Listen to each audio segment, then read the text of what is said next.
ओम शांति। मुरली है 25 अक्टूबर 2024।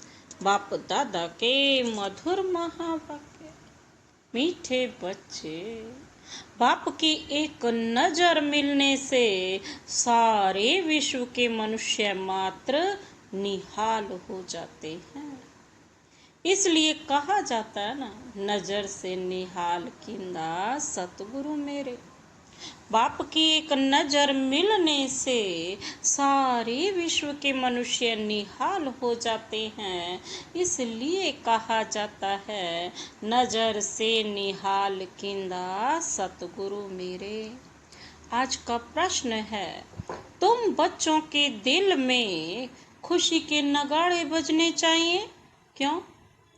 तुम बच्चों की दिल में खुशी के नगाड़े बजने चाहिए, क्यों? बाबा ने उत्तर दिया, क्योंकि तुम जानते हो बाबा आया है सबको साथ ले जाने। अब हम अपने बाप के साथ घर जाएंगे। हाहाकार के बाद जय जयकार होने वाली है। बाप की एक नजर से सारे विश्व को मुक्ति, जीवन मुक्ति का वर्षा मिलने वाला है। सारी विश्व निहाल हो जाएगी। बाबा क्या कहते हैं, कौन से खुशी के नगाड़े बजने वाले हैं? क्योंकि तुम जानते हो ना, बाबा आया सबको साथ ले जाने। अब हम अपने बाप के साथ घर जाएंगे। हाहाकार के बाद जय जयकार होने वाली है। बाप की एक नजर से सारे विश्व को मुक्ति, जीवन मुक्ति का वर्षा मिलने वाला है। सारी विश्व निहाल हो जाएगी। ओम शांति। रूहानी शिव बाबा बैठ अपने रूहानी बच्चों को समझाते हैं। यह तो जानते हो कि तीसरा नेत्र भी होता है। बाप जानते हैं सारी दुनिया की जो भी आत्माएं हैं, सबको मैं वर्षा देने आया हूँ। बाप की दिल में तो वर्षा ही याद होगा। लौकिक बाप की भी दिल में वर्षा ही याद होगा। बच्चों को वर्षा देंगे ना। बच्चा नहीं होता है तो मूंझते हैं किसको दे, फिर अडॉप्ट कर लेते हैं। यहाँ तो बाप बैठे हैं, इनकी तो सारे दुनिया की जो भी आत्माएं हैं सब तरफ नजर आती हैं।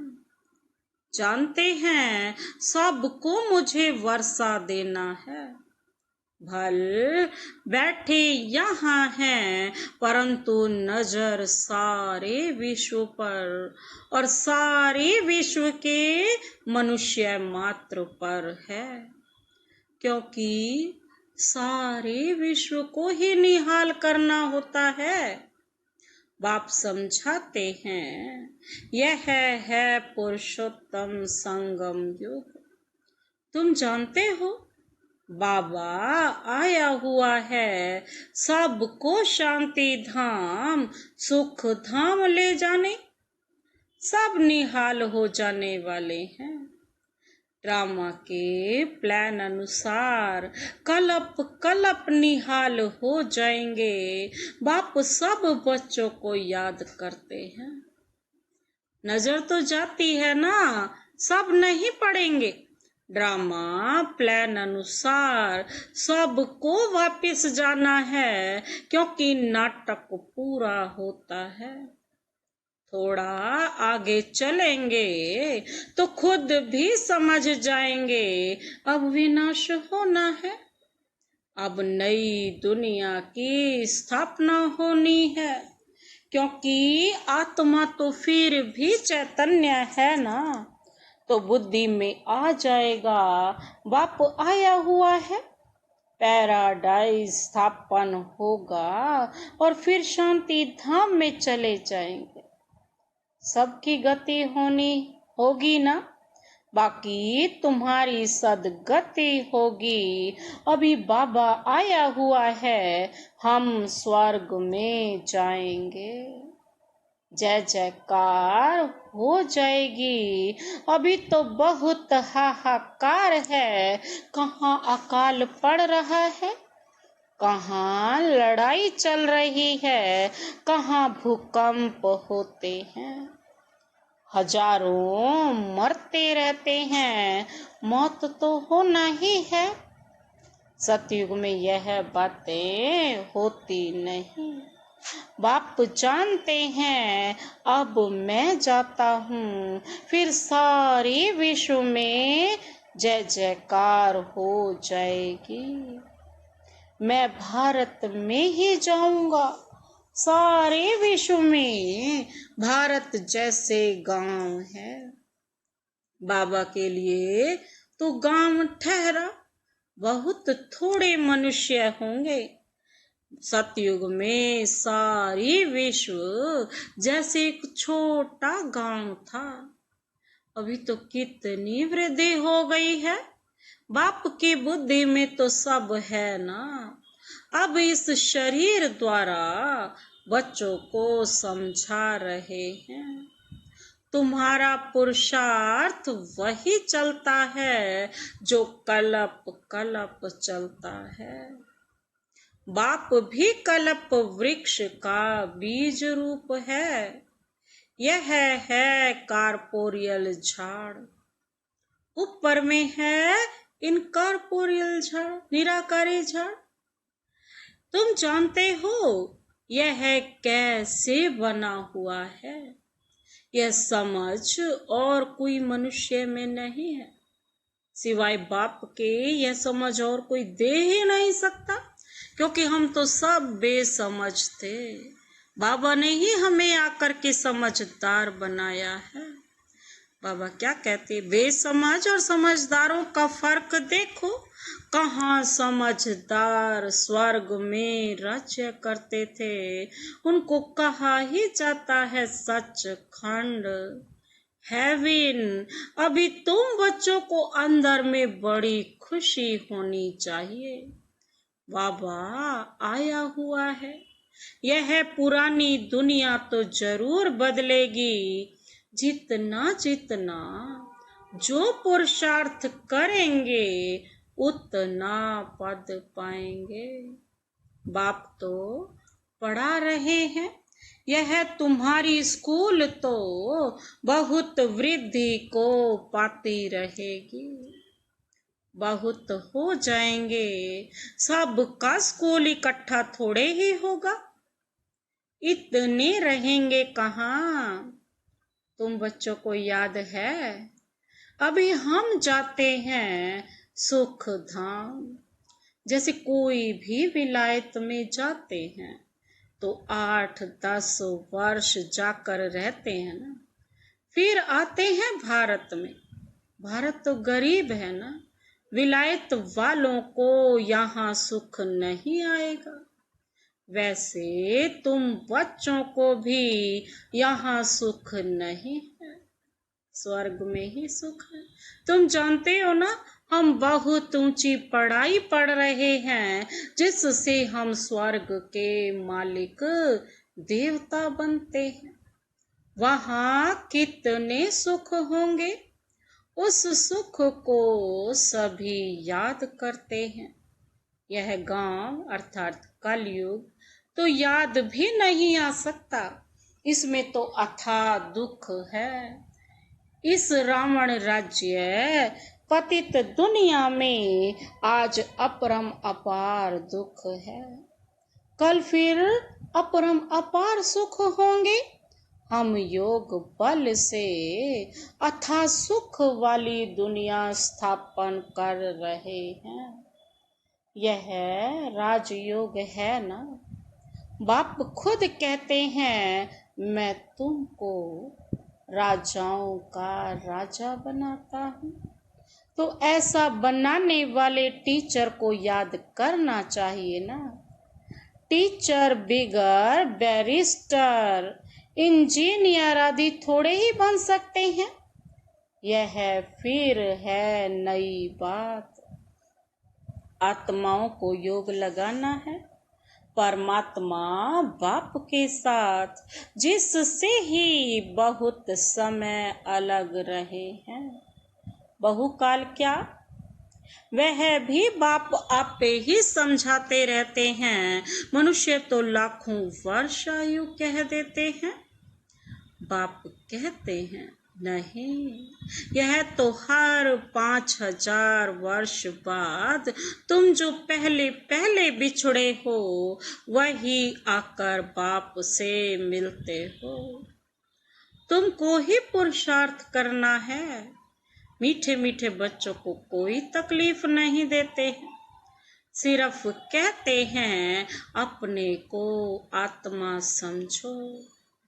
जीव आत्मा है ना, आत्मा अविनाशी है, जीव विनाशी है।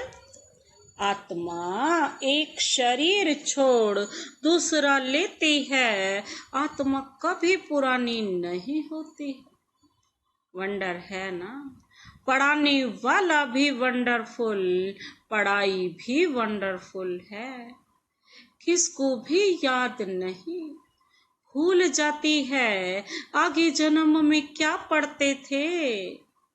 किसको याद है क्या, इस जन्म में तुम पढ़ते हो, रिजल्ट नई दुनिया में मिलती है।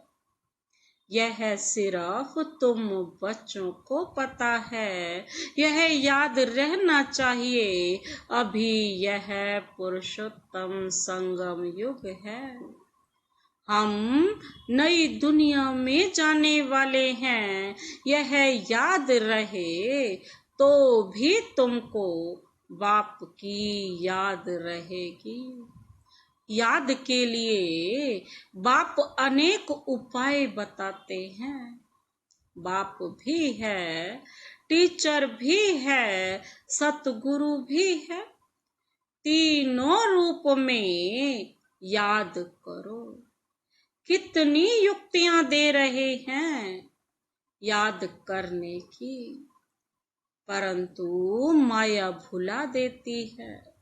बाप जो नई दुनिया स्थापन करते हैं, बाप ने ही बताया है।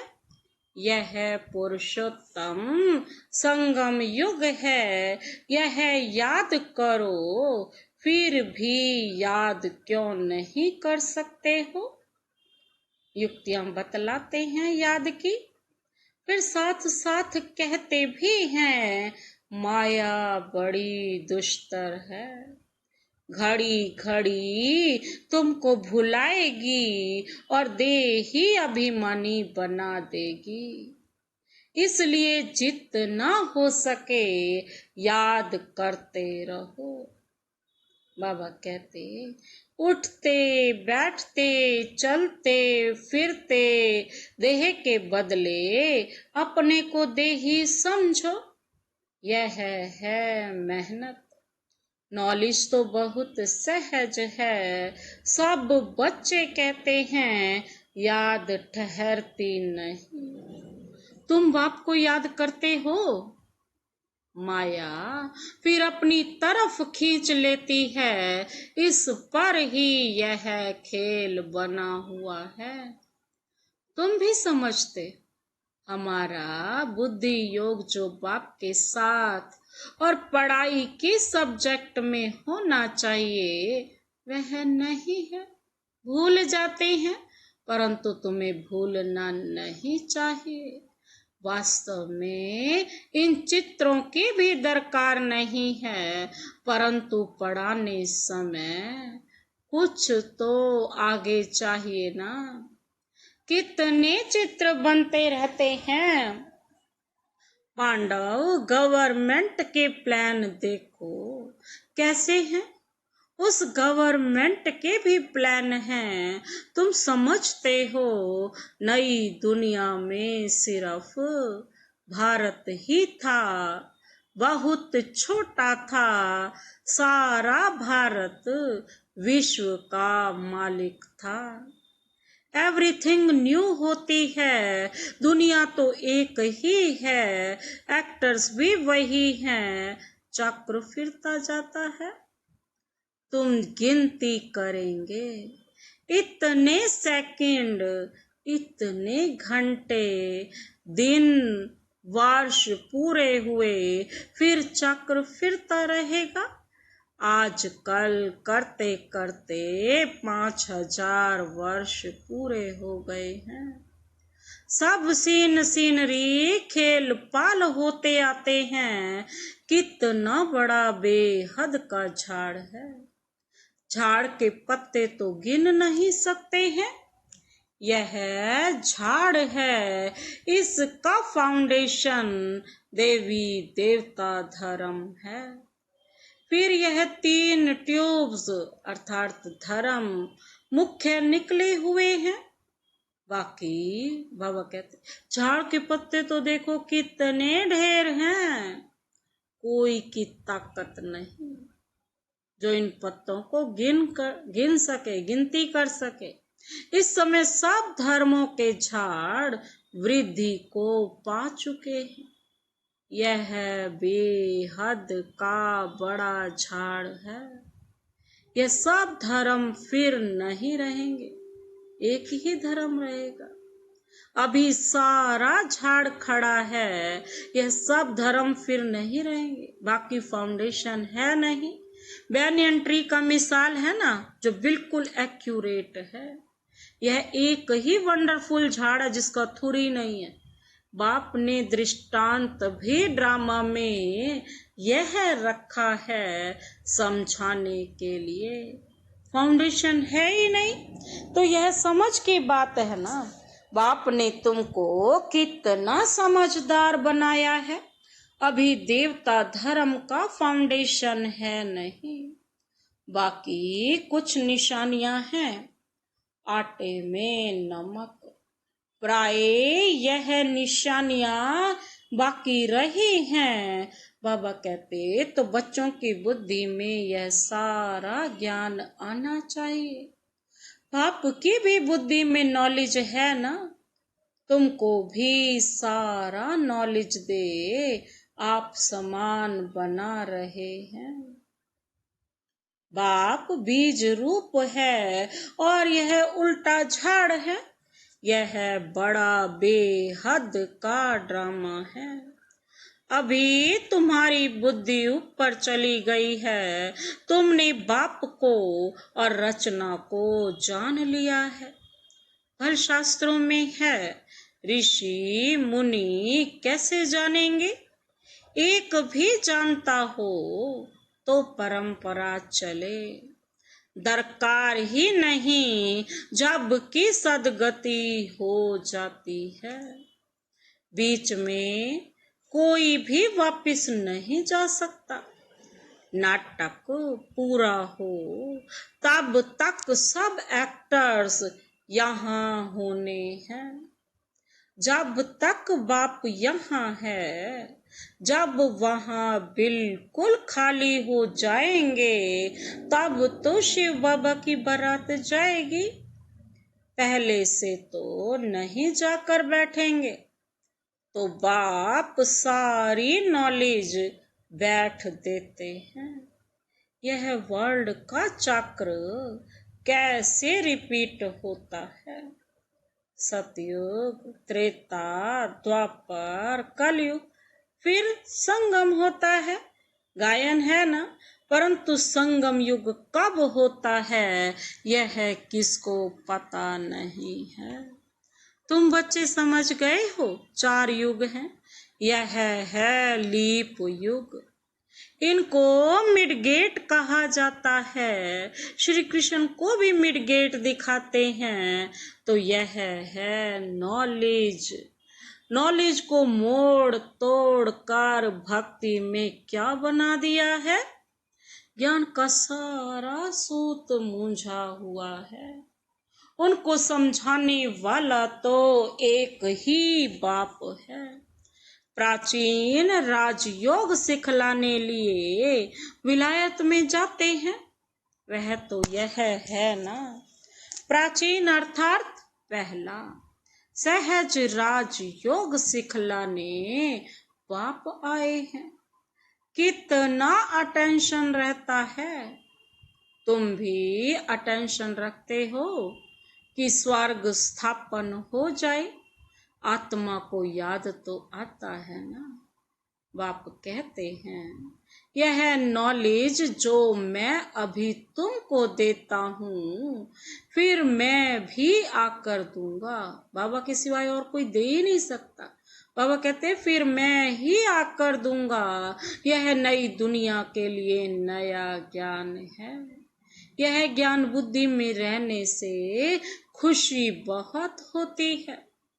बाबा कहते हैं, बाकी थोड़ा टाइम है, अब चलना है। एक तरफ खुशी होती है, दूसरे तरफ फिर फील भी होता है। अरे ऐसा मीठा बाबा, हम फिर कलप बाद देखेंगे। बाप ही बच्चों को इतना सुख देते हैं ना। बाप आते ही हैं शांति धाम सुख धाम में ले जाने। तुम शांति धाम सुख धाम को याद करो तो बाप भी याद आएगा। इस दुख धाम को भूल जाओ। बाबा कहते बेहद का बाप बेहद की बात सुनाते हैं। पुरानी दुनिया से तुम्हारा ममत्व निकलता जाएगा तो खुशी भी होगी। तुम रिटर्न में फिर सुख धाम में जाते हो। सतो प्रधान बनते जाएंगे। कलप कलप जो बने हैं वही बनेंगे और उनको ही खुशी होगी। फिर यह पुराना शरीर छोड़ देंगे, फिर नया शरीर लेकर सतो प्रधान दुनिया में आएंगे। यह नॉलेज बाबा कहते क्या हो जाएगी? खल्लास हो जाएगी। बातें तो बहुत सहज हैं। रात को सोते समय ऐसे ऐसे सिमरण करो तो भी खुशी रहेगी। हम यह बन रहे हैं सारे दिन में। हमने कोई शैतानी तो नहीं की। 5 विकारों से कोई विकार ने हमको सताया तो नहीं। बाबा कहते ये सूक्ष्म चेकिंग करनी है। लोभ तो नहीं आया, अपने ऊपर जांच रखनी है। अच्छा, मीठे मीठे सिके लधे बच्चों प्रति मात पिता बाप दादा का याद प्यार और गुड मॉर्निंग। रूहानी बाप की रूहानी बच्चों को नमस्ते। हम रूहानी बच्चों की रूहानी बाप दादा को नमस्ते नमस्ते नमस्ते। Good morning. शुक्रिया बाबा शुक्रिया। धारणा के लिए मुख्य सार है। पहला पॉइंट है योग बल से अथाह सुखों वाली दुनिया स्थापन करनी है। इस दुख की पुरानी दुनिया को भूल जाना है। खुशी रहे कि हम सच खंड के मालिक बन रहे हैं। बाबा क्या कहते हैं? योग बल से अथाह सुखों वाली दुनिया स्थापन करनी है। इस दुख की पुरानी दुनिया को भूल जाना है। खुशी रहे कि हम सच खंड के मालिक बन रहे हैं। दूसरा पॉइंट है रोज अपनी जांच करनी है कि सारे दिन में कोई विकार ने सताया तो नहीं, कोई शैतानी काम तो नहीं किया, लोभ के वश तो नहीं हुए।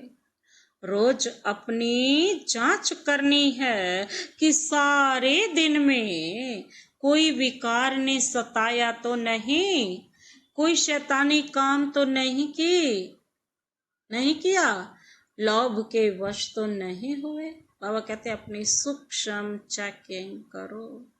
आज का वरदान, वरदानी हाथ सदा अपने सिर पर अनुभव करते हुए यह वरदान अपने में समाते हैं।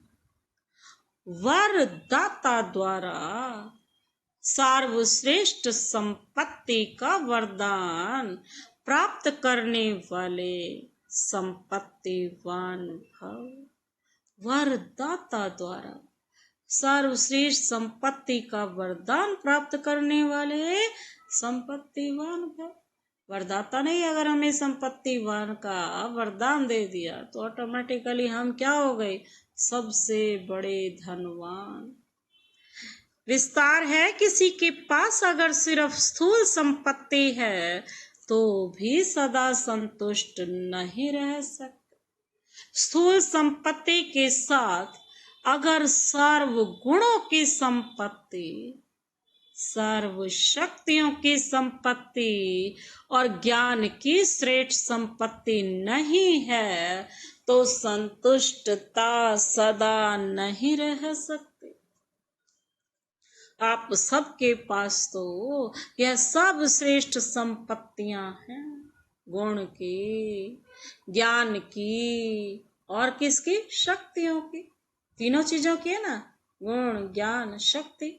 तो बाबा कहते हैं हमारे पास तो ये संपत्ति है ना। दुनिया वाले सिर्फ स्थूल संपत्ति वालों को संपत्तिवान समझते हैं, लेकिन वरदाता बाप द्वारा आप बच्चों को सर्वश्रेष्ठ संपत्तिवान भव का वरदान मिला हुआ है। आज का स्लोगन, सच्ची साधना द्वारा हाय हाय को वाह वाह में परिवर्तन करो। सच्ची साधना द्वारा हाय हाय को वाह वाह में परिवर्तन करो। अच्छा, ओम